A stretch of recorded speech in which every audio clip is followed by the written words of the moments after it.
जी मन होखे तो बोली नहीं तो रउआ खाई बरदास वाला। जय हिंद दोस्तों, भरत सर कोचिंग सेंटर में आप सभी का स्वागत है। पंचायत के भ्रष्टाचार मुखिया को उसके पद से कैसे हटाएं, मुखिया के खिलाफ शिकायत कैसे करें, पंचायती चुनाव में मुखिया आखिर कंगाल कैसे हो जाता है, 2500 कमाने वाला मुखिया आखिर करोड़पति कैसे बन जाता, ये 4 प्रश्न का जवाब दूंगा इस वीडियो में, आप अंत तक बने रहें। मुखिया और उप मुखिया का त्याग पत्र की जो चर्चा संविधान के धारा 18 में किया गया है। मुखिया का त्याग पत्र 3 तरह से हो सकता है।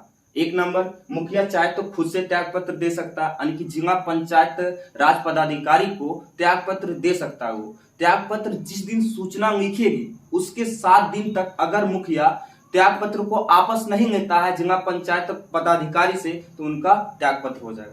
दूसरा, अविश्वास प्रस्ताव। अविश्वास प्रस्ताव के मतलब धोखाधड़ी, यानी कि जिस पे विश्वास किया वो गलत निकला। जिस थाली में आपने खाया उसी थाली में आपने छेद किया।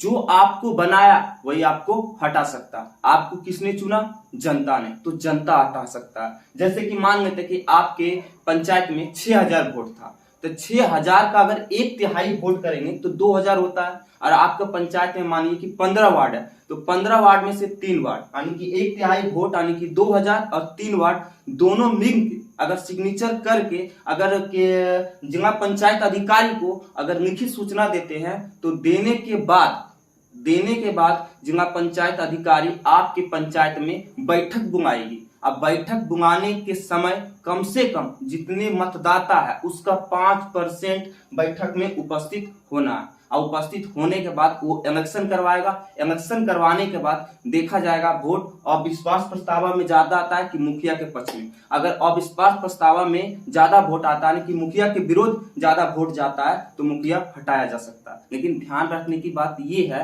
कि जैसे मुखिया का कार्यकाल कितना होता है? 5 वर्ष का होता है। तो 5 वर्ष में शुरुआती 2 वर्ष के दौर पे कभी भी मुखिया को अविश्वास प्रस्ताव से हटाया नहीं जा सकता।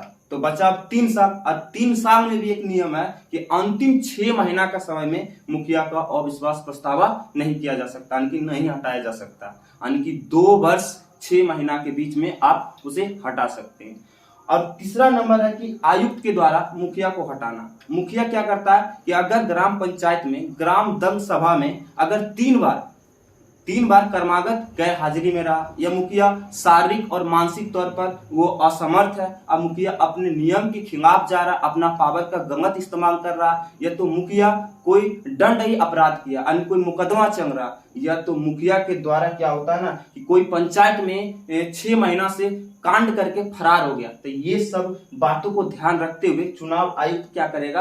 आपको मुखिया पद से हटा सकता। ये नियम है। लेकिन पता है सर, ये मुखिया को हटाना इतना आसान नहीं है। इससे बेहतर है कि आप नेक्स्ट जो प्रतिनिधि आएगी उसका सिलेक्शन कीजिए। और मुखिया एक ही पंचायत में आपको रहना है और झगड़ा लेने से क्या फायदा? तो अच्छी बात है कि अगला चुनाव का वेट कीजिए। देखिए, जहां तक मेरा कहना है ना कि आज के समाज में ना मुखिया से सबसे ज्यादा गलती जनता होता है कि जनता खुद चुनती है, गलत निर्णय लेती है, और गलत निर्णय लेने के बाद जब विकास नहीं होता तो सोचता है कि उसको हटा दिया जाए। जिस समय चुनाव का समय आता है ना सर, तो मुखिया से पता है जनता प्रतिनिधि जनता वोटर क्या करता है पता? 1,000 रुपया मुर्गा दारू सब में पैसा लेता है, खाता है। तो बताइए, जो आज आपको खरीदा है कल वो तो आपको बेचेगा ही।